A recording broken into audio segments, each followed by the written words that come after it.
Muy buenas. Seguimos haciendo problemas de EBAU, en este caso sobre el efecto fotoeléctrico. Recordar, bueno, lo vamos a ver ahora, que hay dos fórmulas fundamentales, una propia sobre el efecto fotoeléctrico y después otra que se refiere al potencial de frenado, ¿de acuerdo? Es una ley que proviene del campo eléctrico que ya hemos utilizado. Bueno, esta corresponde a la Universidad de La Rioja, o sea, a la Comunidad de La Rioja extraordinaria del 2023. ¿De acuerdo? Pues venga, vamos a por aquí. Nos dicen que en un experimento, al iluminar un metal con luz de frecuencia 2,5 por 10 a la 15 hercios, se detecta que dicho metal emite electrones que pueden detenerse al aplicar un potencial de frenado de 7,2 voltios. Y cuando se ilumina ese mismo metal con luz de longitud de onda en el vacío 1,78 por 10 a la menos 7, el potencial de frenado pasa a ser de 3,8 voltios. Vale. Y las preguntas, como veis, calcular el valor de la constante de Planck que proporciona ese experimento y calcular el trabajo de extracción del metal. Datos, la velocidad de la luz en el vacío y el valor absoluto de la carga del electrón. Vale. Entonces, fijaos, dos cosas. Lo que os decía al principio, aquí tenéis que dos leyes que están reflejadas por las siguientes fórmulas. La primera es el efecto fotoeléctrico de Einstein, que nos dice que la energía incidente, sabéis, supongo que sabéis que si tenemos un metal, esto se trata de que si tenemos aquí un metal y es iluminado por una radiación, por una onda electromagnética, ¿vale? Que tiene, como sabéis, una energía determinada, ¿va? Entonces, se produce el salto, se arrancan electrones, ¿va? Que salen con una determinada velocidad, ¿va? Y por lo tanto con una energía cinética, ¿de acuerdo? Bueno, eso es lo que llamamos el efecto fotoeléctrico, ¿de acuerdo? Bueno, entonces, esta luz tiene una energía incidente, ¿va? El rayo incidente, y esa energía incidente se invierte primero en lo que llamamos el trabajo de extracción, o sea, primero en arrancar el electrón. Ya sabéis que para arrancar un electrón de la última capa hace falta una energía que depende, claro, de cuál sea el metal, y esa energía es la que llamamos el trabajo de extracción, ¿de acuerdo? Bueno, y la que sobra, ¿vale? Si sobra, pues se la lleva el electrón en forma de energía cinética, ¿de acuerdo? Bueno, esta sería la ley del efecto fotoeléctrico, ¿vale? ¿Qué ocurre? Que, claro, la energía incidente es, como sabéis, la energía de un rayo de luz, viene dada por la ecuación de Planck, que es h por la frecuencia, que yo le pongo f para que quede claro, porque a veces es una v griega, que no sé cómo se llama, pero bueno, que quede claro que la energía de un rayo electromagnético es igual a h por la frecuencia, ¿de acuerdo? Esta sería la energía, como os digo, de un rayo. Entonces, la fórmula la podemos poner como h por la frecuencia incidente es igual al trabajo de extracción más la energía cinética. Vale. Esa es la ley. Ya un poquito vamos a remarcar que utilizamos, ¿vale? El efecto fotoeléctrico. Y después hay otra ley que os pongo un poquito en, bueno, un poco lo que os digo, mirad, ya sabéis que cuando aquí tenemos un potencial, en un punto determinado hay un potencial 1 y aquí otro potencial 2, pues pueden pasar dos cosas, que si está puesto de cierta manera, una carga Q va a ser acelerada, ¿ah? Y vamos a conseguir que en 2 tenga una velocidad determinada, o también si los potenciales los pongo al revés, lo que conseguimos es el efecto contrario, que es parar a la carga, ¿de acuerdo? En ambos casos podríamos decir que y podemos decir, esto proviene de la aplicación del teorema del trabajo, aplicado al campo eléctrico, pero claro, si empezamos ahora a hablar de ello, ¿verdad? Pues llegamos hasta el Big Bang, que no es cuestión. Entonces, fijaos, lo que sí que podemos decir, ¿vale? Siempre es que la variación de la energía cinética en módulo es igual a la variación de la energía potencial en módulo. ¿Por qué? Porque como solamente actúan fuerzas conservativas, esas energías, la suma de las dos se conserva, y entonces si una baja es que la otra sube, pero en módulo son exactamente iguales. ¿De acuerdo? Entonces, esa es la fórmula que vamos a aplicar. ¿De acuerdo? Vale. Ya os digo que se aplica tanto al frenado como a la aceleración. O sea, se puede producir una aceleración y conseguir que una carga que estaba en el reposo adquiera cierta velocidad, o al revés. Si pongo los potenciales al revés, para la misma carga, lo que conseguimos es pararla. Bueno, pues entonces, vista ya que estas son las dos fórmulas, las dos leyes que vamos a utilizar, ¿vale? Esta segunda ley es muy típica, ¿vale? Se utiliza también, por ejemplo, en el campo magnético. Os dicen, se acelera un electrón entre dos puntos de diferencia de potencial tal, y a partir de ahí, con la velocidad adquirida, entra dentro de un campo magnético. Y a partir de ahí os preguntan el radio de giro o lo que sea, ¿de acuerdo? Entonces, esta segunda ley, tenerla bastante presente, porque, ¿vale? Nos sirve, como os digo, para acelerar o frenar una carga. Bueno, entonces vamos a ver, vamos a aplicar ya las leyes, estas dos leyes, a lo que me están diciendo, con toda la tranquilidad. Mirad, en el primer experimento nos dicen que la frecuencia de la luz es 2,5 por 10 a la 15. Esta frecuencia, la frecuencia incidente, ¿vale? Y que se detecta que dicho metal emite electrones que pueden detenerse al aplicar un potencial de frenado de 7,2 voltios, ¿vale? Entonces, vamos a ver, aplicamos el primer experimento.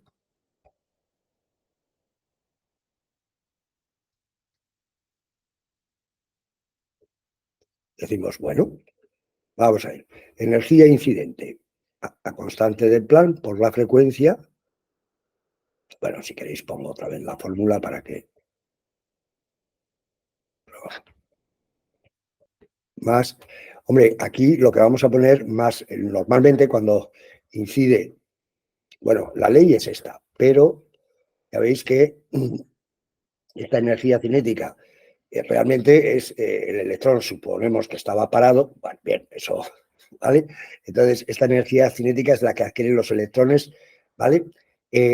Cuando la luz incidente incide sobre el metal, y claro, lo que hemos dicho, la energía que sobra de la incidente se transforma en arrancar el electrón, más la que sobra en dar una energía cinética, ¿de acuerdo?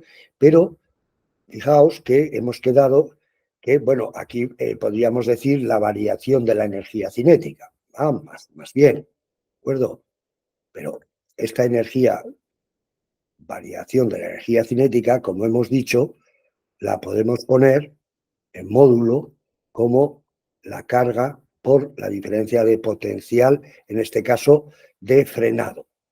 Si queréis lo ponemos aquí, de frenado.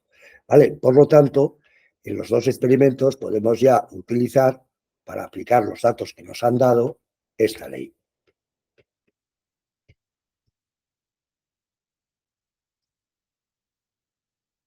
Potencial, le pongo el rabillo este como si fuera una raíz cuadrada para distinguirlo de la velocidad. ¿De acuerdo?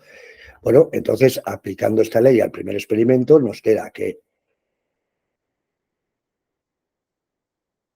H, no os olvidéis de que H no me lo han preguntado. Eso, hombre, evidentemente en el contexto del problema, si me preguntan esa, la constante de plan es que es una incógnita, ¿de acuerdo? Vale, entonces, la frecuencia de incidente, ya veis, 2,5 por 10 a la 15,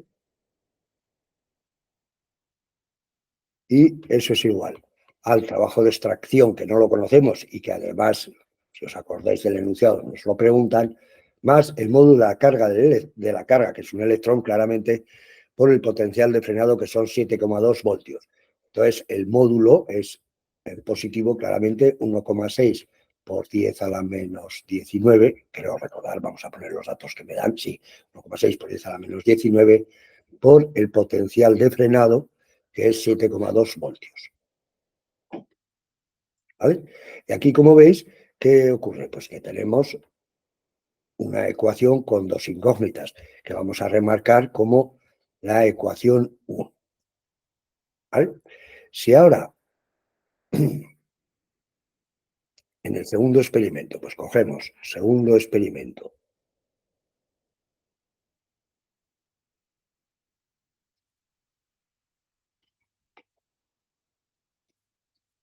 fijaos, ahí nos han dicho que ahora iluminamos al metal, pero en vez de darnos, ya veis, la frecuencia, nos dan, vamos a ver, nos dan la longitud de onda, 1,78 por 10 a la menos 7. Entonces, fijaos, ahí os tenéis que acordar, claro, de las leyes de las ondas. La longitud de onda es 1,78 por 10 a la menos 7, 1,78 por 10 a la menos 7, y claro, en la ley aparece la frecuencia, pero efectivamente esta ley de las ondas, ya sabéis que la longitud de onda es igual a la velocidad por el periodo. Así yo, como os he dicho en alguna otra ocasión, me acuerdo que espacio, velocidad por tiempo, pero en el caso de la luz, y además en función de la frecuencia, en vez de poner el periodo, ponemos el inverso del periodo, que es la frecuencia. O sea, en vez de poner el periodo, ponemos 1 partido de f, que es la relación con la frecuencia. Bueno, como aquí sí, esto es, hombre, esto lo sabemos, ¿vale? Entonces ya, y la velocidad de la luz, o sea, de la onda electromagnética, es c, con lo cual, en esta ley, sustituyendo, nos queda que lambda es igual a c partido por la frecuencia, de donde la frecuencia es c entre lambda, que sería la velocidad de la luz en el vacío, como veis, que es 3 por 10 a la 8, entre esa longitud de onda que nos han dado, que es 1,78 por 10 a la menos 7. ¿De acuerdo? Bueno, o sea, 3 entre 1,78 por 10 a la 15, como veis. Vale, entonces ya tenemos ahí la frecuencia. Por lo tanto, aplicando la misma ley al segundo experimento, diremos, ¿vale? Aplicamos esta ley, os la voy a remarcar un poco, es la que estamos utilizando todo el rato. O sea, bueno, todo el rato en el primer experimento y claramente en el segundo, pues entonces, ¿qué vamos a decir? Que ya con la frecuencia conocida, vamos a decir que h por la frecuencia, bueno, pues lo pongo para que siempre, hombre, igual, mejor pecar de cansos que de lo contrario, ¿vale? Esta es la ley que vamos a aplicar, por lo tanto, h por esa frecuencia, que es 3 entre 1,78 por 10 a la 15, es igual al trabajo de extracción más la carga, en módulo y en valor absoluto, 1,6 por 10 a la menos 19, por ese potencial en el segundo caso, que eran 7, no, cuidado, 3,8.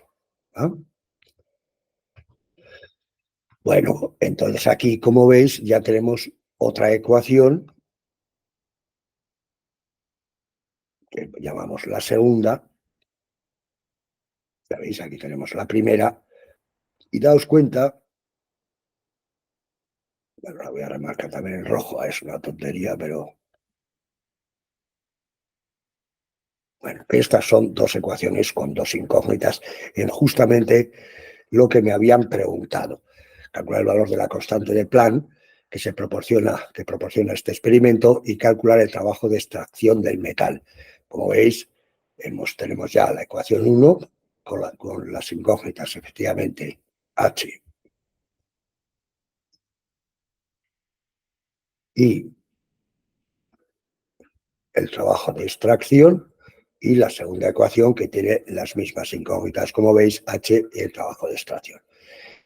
Entonces no os voy a insultar resolviendo un sistema de ecuaciones con dos incógnitas y daos la paliza que bastante poco tiempo tenéis, ¿de acuerdo?